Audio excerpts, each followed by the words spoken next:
വെളിപ്പാട് പുസ്തക പഠനം പാർട്ട് നമ്പർ 48. ദൈവനാമം മഹത്വപ്പെടുമാറാകട്ടെ. വെളിപ്പാട് പുസ്തകം 13-ാം അധ്യായത്തിൽ നിന്ന് സമുദ്രത്തിൽ നിന്ന് കയറി വരുന്ന മൃഗത്തെക്കുറിച്ചുള്ള പഠനമായിരുന്നു നാം നടത്തിക്കൊണ്ടിരുന്നത്.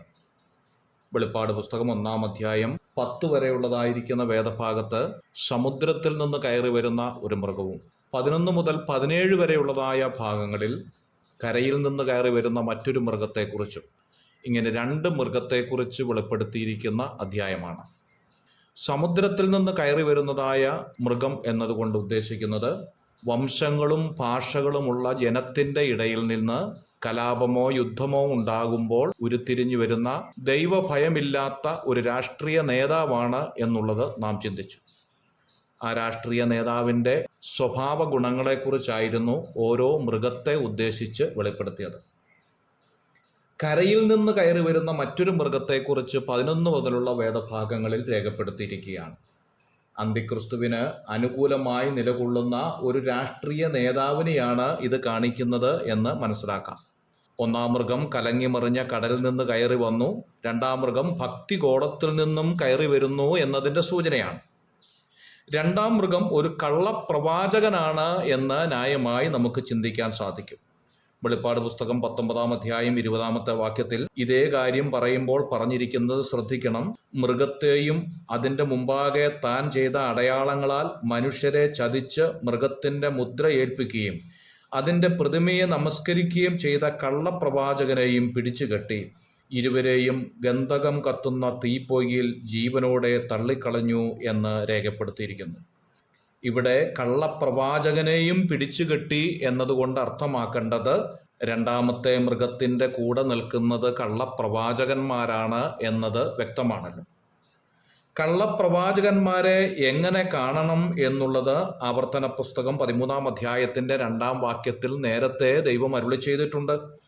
നീ അറിഞ്ഞിട്ടില്ലാത്ത അന്യദൈവങ്ങളെ നാം ചെന്ന് സേവിക്ക എന്ന് പറഞ്ഞുകൊണ്ട് ഒരു അടയാളമോ അത്ഭുതമോ മുന്നറിയിക്കുകയും അവൻ പറഞ്ഞ അടയാളമോ അത്ഭുതമോ സംഭവിക്കുകയും ചെയ്താൽ ആ പ്രവാചകന്റെയോ സ്വപ്നക്കാരൻ്റെയോ വാക്ക് നീ കേട്ടനുസരിക്കരുത് എന്ന് വ്യക്തമായി ദൈവം ഇസ്രായേലിനോട് അരുളി ചെയ്തിട്ടുണ്ട്.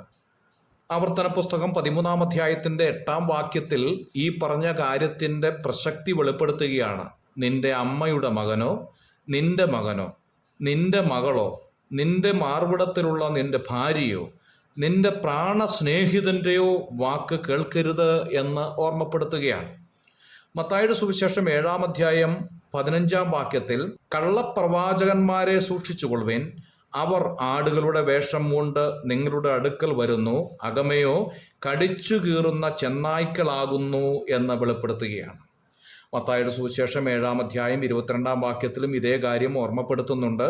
കർത്താവേ കർത്താവേ, നിന്റെ നാമത്തിൽ ഞങ്ങൾ പ്രവചിക്കുകയും നിന്റെ നാമത്തിൽ ഭൂതങ്ങളെ പുറത്താക്കുകയും നിന്റെ നാമത്തിൽ വളരെ വീര്യപ്രവൃത്തികൾ പ്രവർത്തിക്കുകയും ചെയ്തില്ലയോ എന്ന് പലരും ആ നാളിൽ എന്നോട് പറയും. അന്ന് ഞാൻ അവരോട്, ഞാൻ ഒരു നാളും നിങ്ങളെ അറിഞ്ഞിട്ടില്ല, അധർമ്മം പ്രവർത്തിക്കുന്നവരെ എന്നെ വിട്ടു പോകുവിൻ എന്ന് തീർത്തു പറയും. ആത്മീയ ഗോളത്തിൽ ഇന്ന് കള്ളപ്രവാചകന്മാരുടെ പ്രവർത്തനങ്ങൾ ദൈവമക്കളുടെ പ്രവർത്തനത്തെക്കാൾ ശ്രേഷ്ഠം എന്ന് വിലയിരുത്തുന്ന ഒരു കാലത്ത് നാം എത്തിയിരിക്കുകയാണ്. പ്രോസ്പിരിറ്റി ഗോസ്പൽ അതിൻ്റെ ഒരു ഉദാഹരണമാണ്.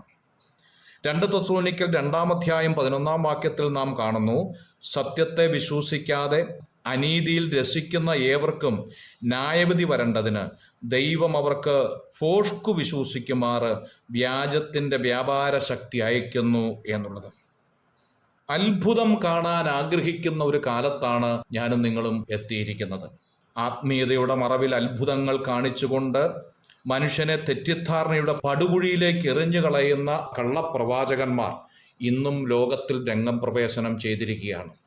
എന്നാൽ വെളിപ്പാട് പുസ്തകം 13-ാം അധ്യായത്തിൻ്റെ 11 മുതലുള്ള വേദഭാഗങ്ങളിൽ നാം കാണുന്നത് ഇതിൻ്റെ ഏറ്റവും മൂർധന്യാവസ്ഥയിലേക്ക് ലോകം എത്തുന്നു എന്നതിൻ്റെ സൂചനയാണ്. സമുദ്രത്തിൽ നിന്ന് കയറി വരുന്ന മൃഗവും കരയിൽ നിന്ന് കയറി വരുന്ന 2-ാം മൃഗവും ഒരുമിച്ച് പ്രവർത്തിക്കുന്നതായി നാം കാണുന്നു. എന്ന് പറഞ്ഞാൽ ഒരു രാഷ്ട്രീയ നേതാവും മതനേതാവും ഒന്നിക്കുന്നു എന്നുള്ളതാണ്. തനിക്കിനി അല്പകാലമേ ഉള്ളൂ എന്നറിഞ്ഞ് അതിശക്തിയോടുകൂടി ദൈവത്തിന്റെ വാഗ്ദത്ത സന്തതിയായ ഇസ്രായേലിനെ ലോകത്തിൽ നിന്ന് ഉന്മൂലനം ചെയ്യുവാൻ ഇറങ്ങിപ്പുറപ്പെടുന്നതും അതിൻ്റെ അനന്തരഫലവുമാണ് ഈ ഭാഗങ്ങളിലൂടെ നമുക്ക് കാണാൻ സാധിക്കുന്നത്. 2 അത്ഭുതങ്ങൾ ഇവിടെ നടത്തുന്നതായി നാം കാണുന്നുണ്ട്. ഒന്ന്, ആകാശത്തു നിന്നും എതിർക്രിസ്തു തീ ഇറക്കുന്നു.